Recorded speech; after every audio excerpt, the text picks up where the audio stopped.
Reception was really bad down there, but if you take a look back there at those flames, that was a home, and you can see that is no more. That is gone. I mean, about 2 hours ago it was still standing, but not anymore. And earlier today, when we kind of lost reception, we drove down, I want to say about 5 minutes down from where that fire truck is, and every single home in that general vicinity gone or burnt down. I mean, sheds are gone, cars are charred, you know, people's tools, everything in their backyards. And I mean, I want to say that every single tree I saw back there touched by this fire, and a lot of hot spots. It's down from where that fire truck is, and every single home in that general vicinity gone or burnt down. I mean, sheds are gone, cars are charred, you know, people's tools, everything in their backyards. And I mean, I want to say that every single tree I saw back there touched by this fire, and a lot of hot spots.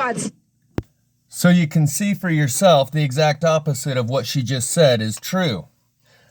Every single tree is untouched by these fires. This flame, if you look closely, that's a house. I put out the challenge. Show me the one tree that's burning. That's the house. So this is what I want to focus on, is the psychology of this. She just said that homes completely gone, every single one of them, cars charred, and she said, I want to say that, let's listen to it again. Every single tree was touched by this fire, and you can see for yourself that not a single tree was. So, this begs the question, did that come from her? Was she told to say that? Is that the way she's papering over the fact that the houses are burning and not the trees, so she tells herself otherwise? The other thing I'm going to draw your attention to when we watch this one more time is this tree right here. I'll bring the pointer over here so you can see it. These rings, one here, one above it, and there's also one that appears down here, and another one here. At this point, the top two are pretty bright and visible. So let's watch that whole segment again. Watch down here in this one, you can see that the trees aren't burning. This does look like a tree that's burning, but look how it's burning. So watch that again and listen to what she says.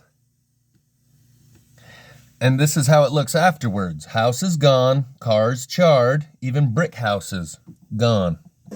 Jennifer Johnson, Global News, Washington. Everywhere we look, homes are burning. See, we had to move a little bit closer because our reception was really bad down there. But if you take a look back there at those flames, that was a home, and you can see that is no more. That is gone. I mean, about 2 hours ago it was still standing, but not anymore. And earlier today, when we kind of lost reception, we drove down, I want to say about 5 minutes down from where that fire truck is, and every single home in that general vicinity gone or burnt down. I mean, sheds are gone, cars are charred, you know, people's tools, everything in their backyards. And I mean, I want to say that every single tree I saw back there touched by this fire, and a lot of hot spots. So now you're going to hear her add to the statement that every single tree was touched by this fire, that it's moving throughout the fields in order to paint the mental picture of a regular fire, when you can see the opposite is true. Cars are charred, you know, people's tools, everything in their backyards. And I mean, I want to say that every single tree I saw back there touched by this fire, and a lot of hot spots still. I mean, as we continue to stay out here and as the sun has gone down, we're seeing just that lighting of these fires just throughout the fields here. I mean, it isn't just throughout the fields here? Huh.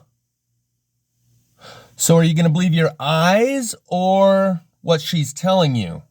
Because there seems to be a contradiction between the two of about 180 degrees difference. She said not a single tree was untouched, which would be assumed if it was a regular fire. But she's trying to paint the picture of a normal fire where fields are on fire and trees are untouched. Capable of starting a fire.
Where's the fields that are on fire? Those are all rows of houses. No fields in between, just houses.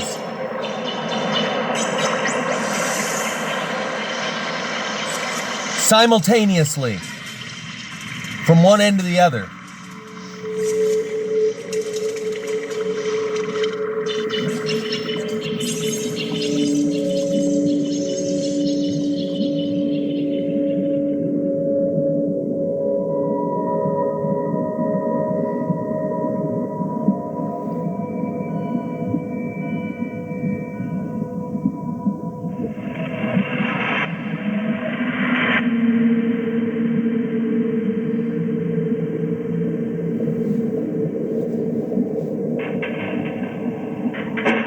The original's linked in the description. It has better visual quality.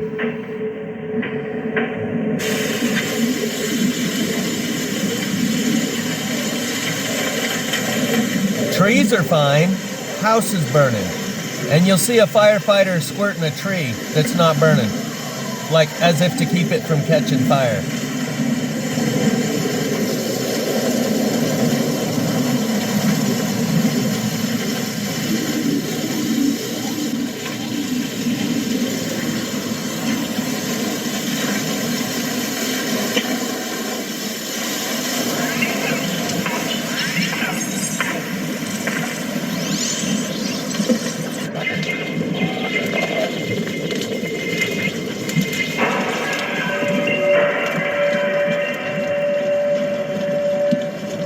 Okay, the challenge is show me 5 burning trees. Show me 5. And someone will do it and they'll go, look, there's one. And they'll look and they'll find another one and 2. Notice he's squirting the tree right here that's not burning. The tree is right next to the house. He's squirting the tree. So the challenge is show me 5 burning trees. At first it was show me 1 tree burning and there'd be someone that goes, look, there, see, there's a burning tree. Rather than acknowledging, huh, you're right. Just beyond what I thought we had to deal with in this world.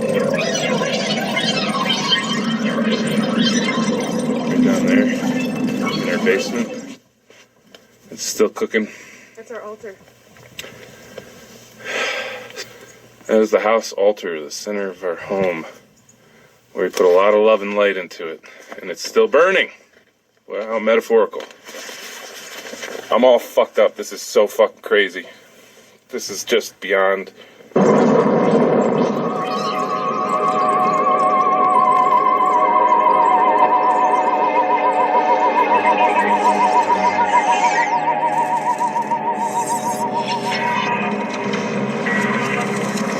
Nanobots. Washington, D.C.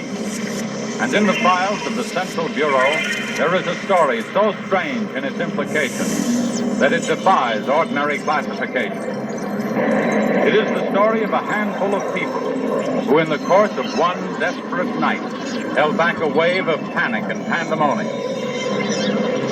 It began after sundown, time 7:15. As Flight A Coast Patrol from Travis Field was returning to base. When the nightly Air Force transport pointed north toward Japan via the Great Circle route. While at sea, the Navy and Coast Guard maintained their usual round-the-clock vision. And from the equator to the Arctic, the radar network swept the skies with eyes that never sleep. So what he's showing you there is paradise glass that he's labeled. He's a metallurgist in the Northeast. And the implication of him showing you this glass in association with this video creates a correlation between these two events, is what he is showing and telling here. And as far as those little nanobots that he showed, there's a possibility that they resonate with frequencies, and we've seen them in Paradise rolling in clusters, which is not how ash, in fact, the demon embers is what all the reporters kept referring to them as. These demon embers, that's what's starting all the fires, these demon embers. And they would roll in clusters down the road, where if you dump them in a river or in wind, they spread out evenly. Somehow they are drawn together and roll in clusters down the road, sometimes in different directions than the wind is blowing.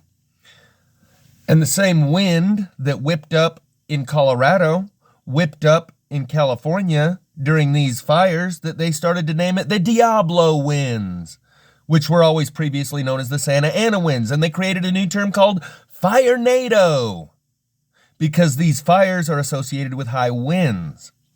That may both be an effect of a third factor, like an electromagnetic cause. So today and yesterday, Mr. MB3 recorded UV readings that were at like 10.8, which is not typical. In the wintertime, it should only be around 3. Never has he seen it above 5 this time of year. But the UV readings read over 10 for the last 2 days, like there's a hole in the magnetic field that allows more ultraviolet radiation in.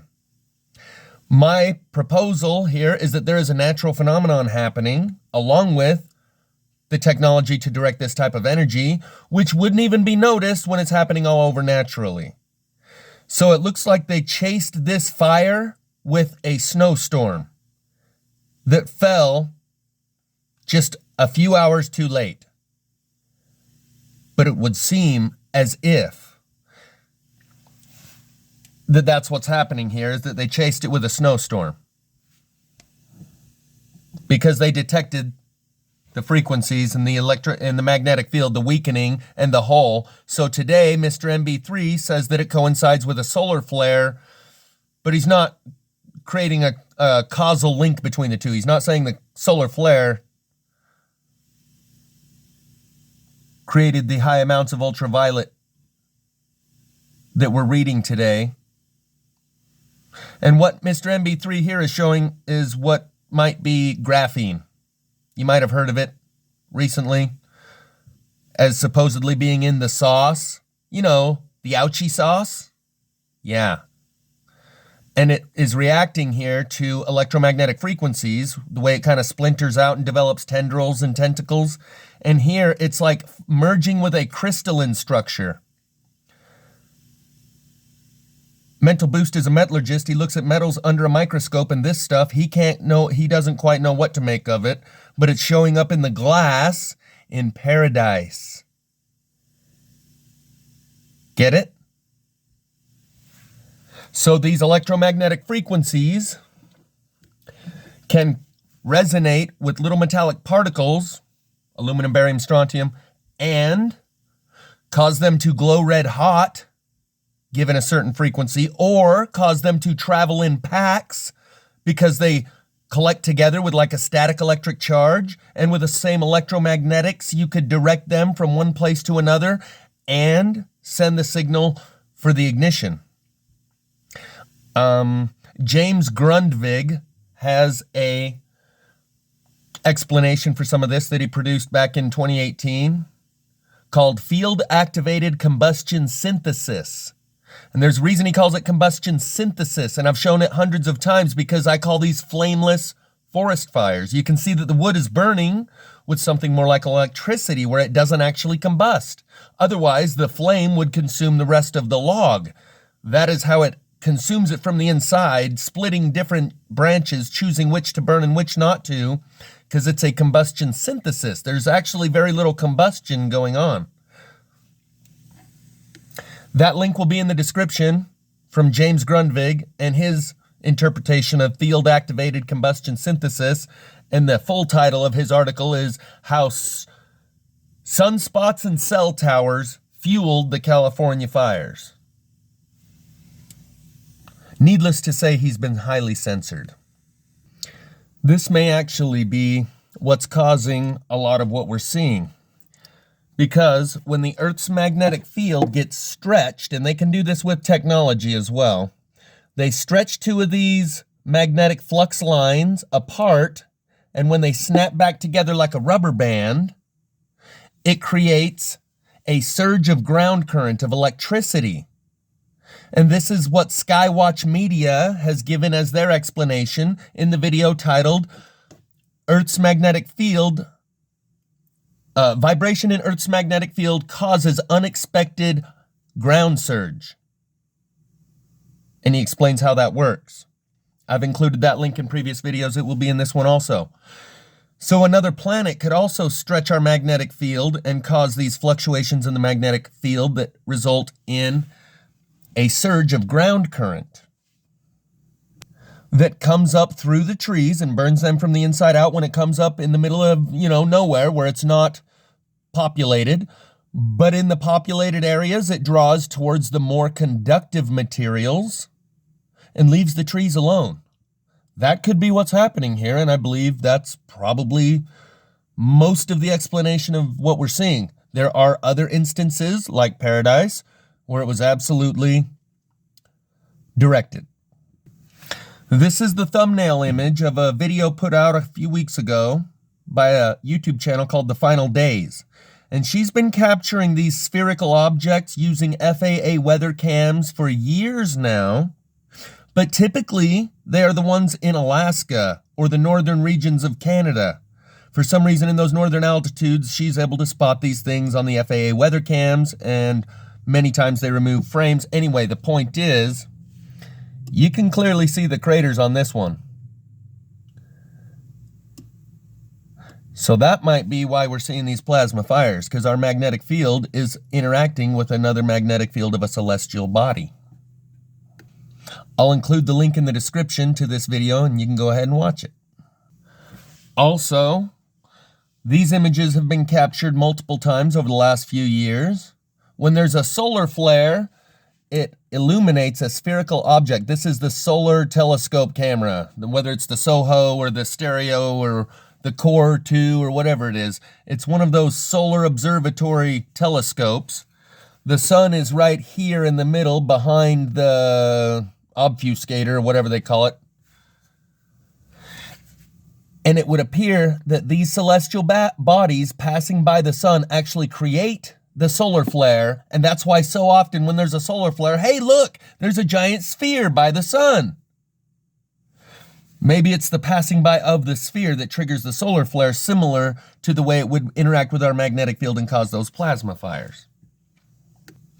Here's a video titled Huge Long Line of Lightning Bursts, View from the ISS, put out by Mary Hall. Looks like February 3rd or 4th.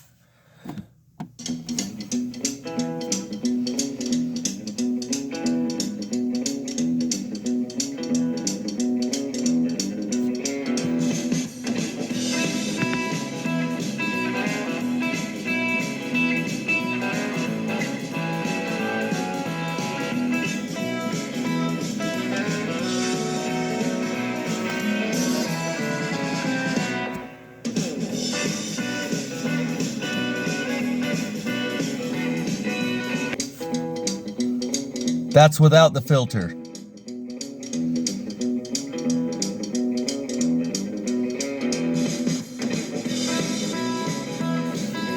Link is in the description. I don't think the filter does it much good, so I'm going to show that first one once again without the filter.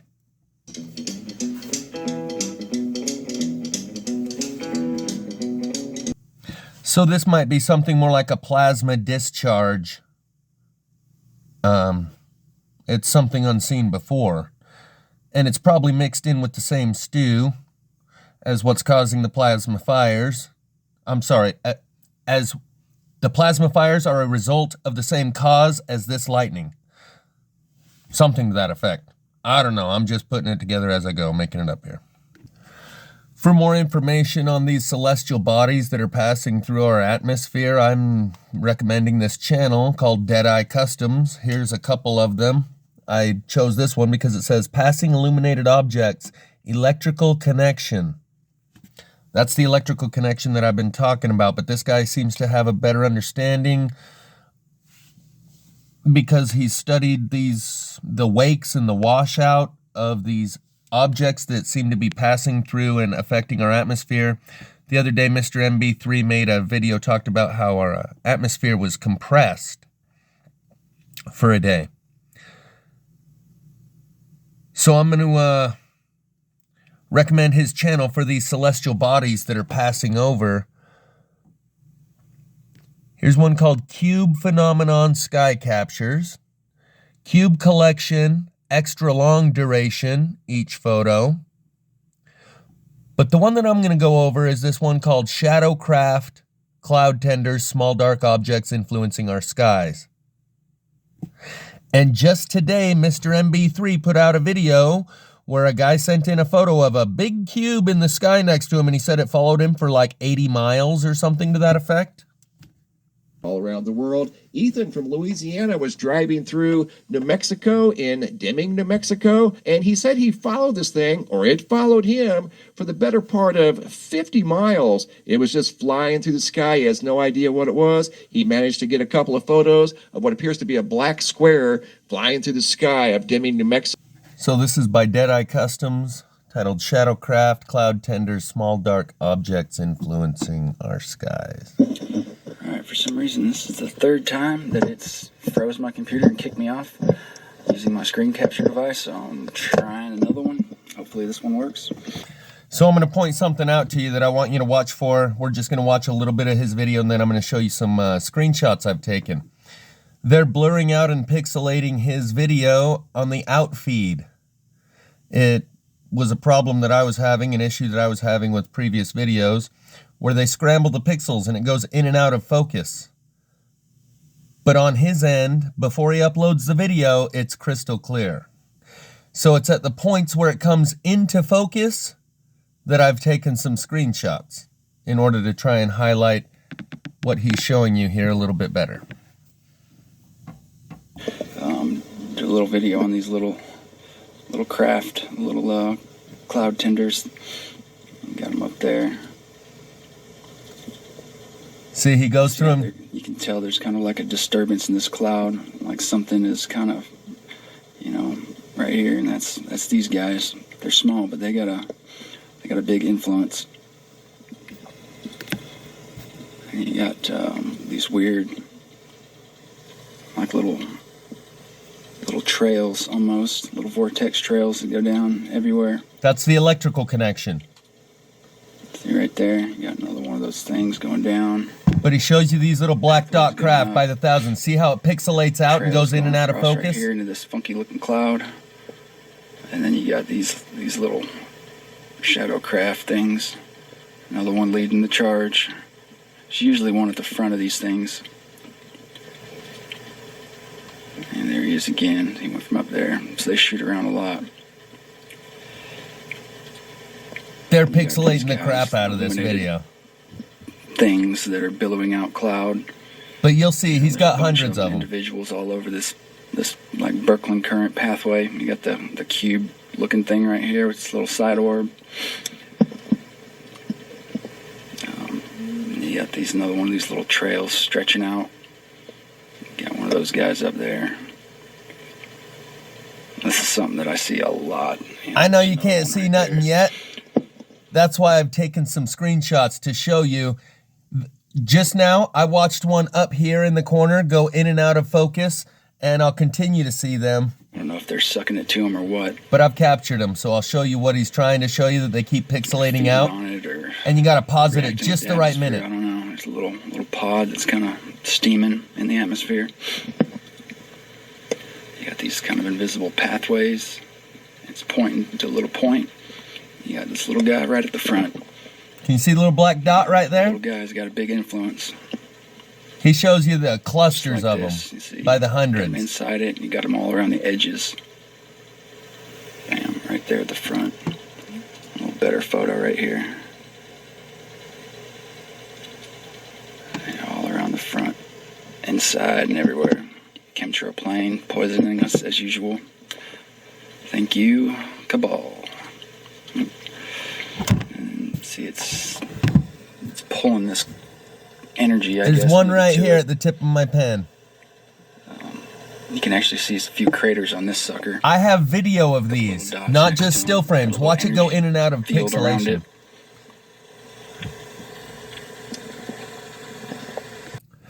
So here's a whole cluster of them, and I have a bunch of screenshots that I've taken.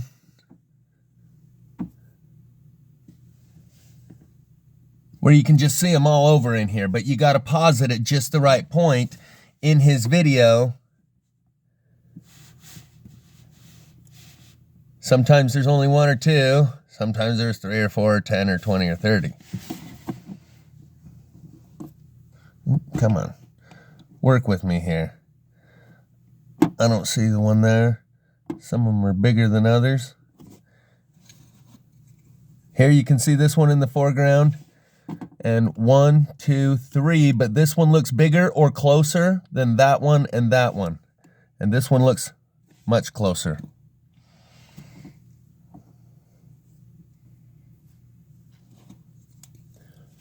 One, 2, 3.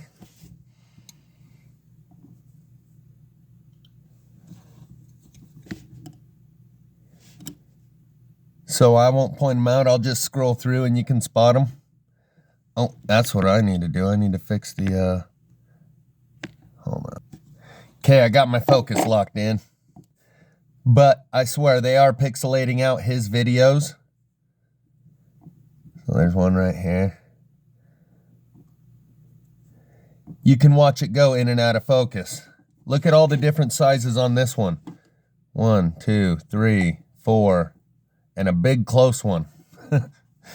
So these are like little tiny craft that are in the skies, and I have video of these, not just still frames, where I'm talking and filming the sky, and you can see up to 16 of these standing in the clouds. And I'll show you that here in just a second. I call them plasma-powered Thunderbirds. And I've made a few videos featuring them, so the old viewers of this channel know about these. But they're going to become part of our reality. They already are. It's just the introduction process seems to be accelerating.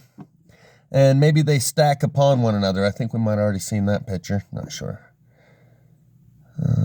So there's one over here that... Ooh. Couple of them here. Three of them here.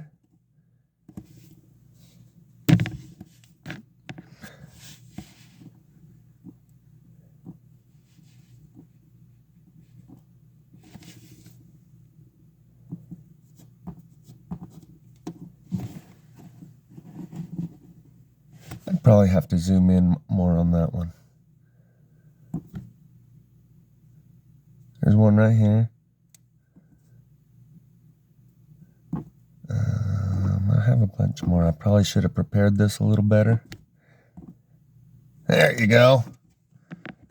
There's a cluster you haven't seen yet. Man, can't even fit them all in the frame. Count them.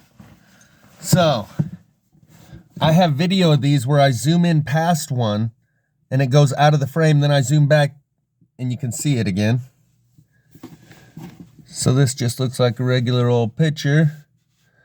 Zoom in and see if we can find them. Oh, there they are, all over.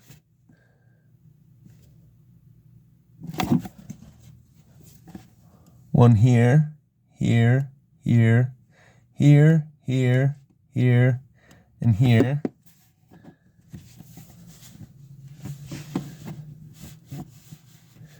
There's more over here. See them all in the cloud there?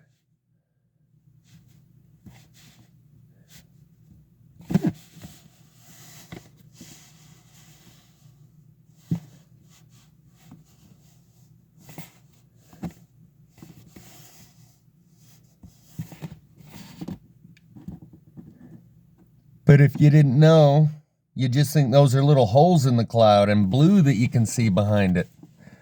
They're not. You can even see the house in that one. Kind of gives you a reference of size. So here I don't see them yet, except it looks like there's one over here hiding. Oh yeah, spotted him right there. And it looks like there's something going on right here too. Not sure what though. Oh, there's one over here.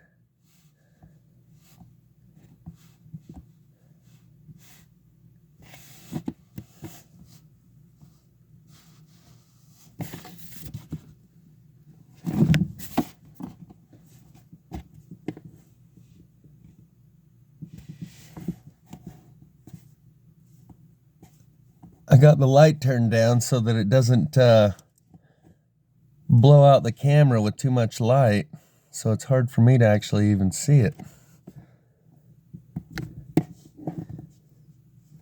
Come on, where are they at? There's a couple.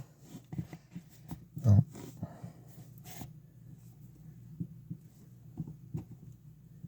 Maybe I should turn the light up. Okay, here we go. You ready?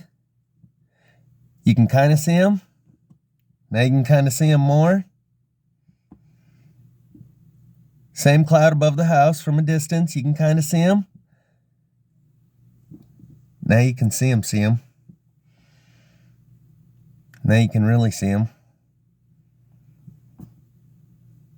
Now you can see them everywhere. So these things are really in our sky. That's the point I'm trying to get across. And this guy, he figured it out long enough ago. He's cool with it. So he deals with it pretty rationally. Deadeye Customs. He's the only other guy I've seen that has spotted these.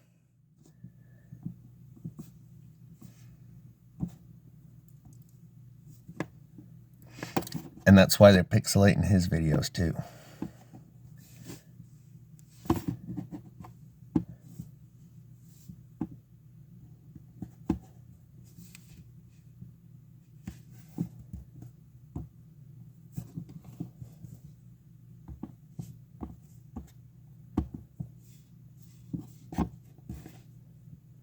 There's a bunch of them, you see them? So they're almost easier to spot when they're up against blue sky. In this video, there's one that's clear right here the whole time. You can see it for the first 40 seconds until I pause the camera and go film somewhere else. For the first 40 seconds, you can clearly see this one. There's two more that appear below it in a triangle pattern, and when you can see those other two, they come in and out of view, these other two. And when they come into view, there's about 12 or 13 more scattered all throughout the sky here. I've made a few videos regarding this. These days, they're right down here, almost ground level. So this is zoomed all the way out. If I zoom in, see what I'm saying? They're really close. They're coming down. I, in fact, watched them go. I watched some of them lower. Like this one seems to be pretty low. I watched them go from a higher altitude and come right down. Now you can start to see the eye form. You see one right there. And these horns on the back of the head, for lack of a better term. So I'm going to let you watch it one more time where I just focus on this one, and you'll notice the two below it that come into view, and then I'm going to pause it and show you some others that appear throughout the sky here. And ignore the crazy guy jabbering. Here, I'll turn him up so you can hear him. Like I was saying, they get real close these days. They're right down here, almost ground level. So this is zoomed all the way out. If I zoom in, see what I'm saying? They're really close. They're coming down. I, in fact, watched them go. I watched some of them lower. Like this one seems to be pretty low. I watched them go from a higher altitude. And there's one down here. Right down. Now you can start to see the eye form. Can you see the one down here also? Horns on the back of the head, for lack of a better term, because like we've never seen this before, so we're gonna have to come up with our own words to describe it. That's what's happening. For real. See the other two below it? Here I've paused it at the 43-second mark. It was supposed to be 42. Anyway, you can pause it and play it and pause it and play it until you can see all three come into view. One here, and then another one back over here. And when you see those, that's when you'll see these others. No thank you on the game of solitaire. There's one here. There's one in the sky right here. There's one in the sky right here. There's more in the clouds. One over here. One here. One down here. One right here above the mountain. And you can probably spot some more if you look through there. So there's the main three. Oh, where'd my poker go? This one's visible the whole time for the first 44 or 5 seconds. But all of them are most visible for the last 5 seconds. So between the 40-second mark and the 45-second mark, they seem to be more visible. But what I've noticed is when this one and this one come into view, there's one right there, just above the power line.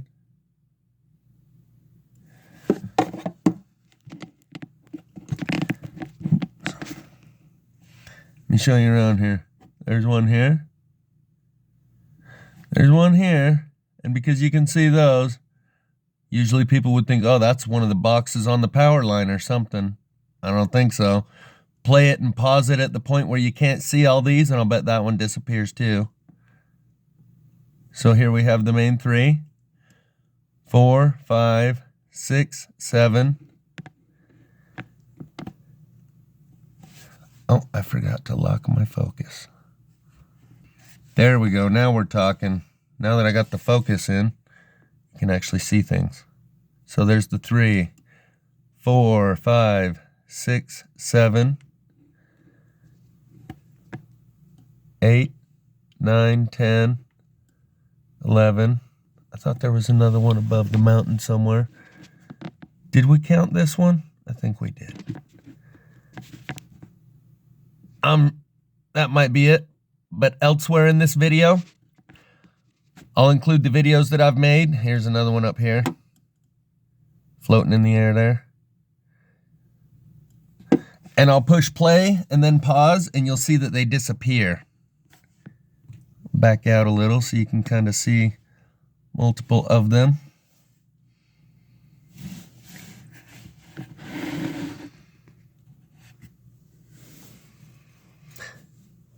So this is all 40 seconds of video. Deadeye Customs, all of his stuff is in single frames, I think because he runs time-lapse video, so where it only takes a single frame every minute or whatever. But this is video, and you can see this one, and when I zoom in past it, and the edge of the frame comes clear past here, and then you zoom back out, and it's still sitting there, you can see it for the first 40 seconds or so on video. 1, 2, 3, 4, 5, 6, 7. I think I've counted up to like 13. I think we counted that one. There's one over here. Anyway, further on in this video, you can see them moving around in the background. So these are all stationary. But further on in this same video, if you look closely in the background, in the clouds, you can see these little dots moving around in the background, in the clouds. I've made the video that highlights this, and I'll include the link in the description. Linked in the description is another video that I've done featuring Deadeye Customs work titled Spaceforce Uncloaked. Deadeye Customs catalog black cubecraft swarms and zombie fires. And in the description of that video is plenty more content regarding these subjects until the next, so plasma-powered Thunderbirds Source video is the one we just watched, where for the first 40 seconds you can see them on video. Plasma-powered Thunderbirds in Pleasant Grove. I believe that's the screenshot slideshow where I zoom in on it and run contrast adjustments. And you'll be surprised at what you see. There's a reason I call them plasma-powered Thunderbirds. And that will have to be a segue into the next video. Oops. The next video, which will be delving deeper into this understanding that we're able to see things we weren't before. X-ray images of the airborne aircraft carrier using a Santilli telescope. I was able to use the lighting and contrast adjustments of a cheap Walmart phone to see through either a natural barrier or a highly advanced technological cloaking system that was spent trillions on. And I can't get this to lock the focus. There we go. Or a highly advanced technological cloaking apparatus that I penetrated, something like the veil, using the lighting and contrast adjustments of my phone. Now, what if there's some adjustments to the lighting in our atmosphere? And maybe that cloaking doesn't work as well anymore, and suddenly everyone can see it, and Mr. MB3 is putting out cube videos on a regular basis. That'll have to be your teaser and cliffhanger for the next video. Links are in the description for plenty of gravy till then.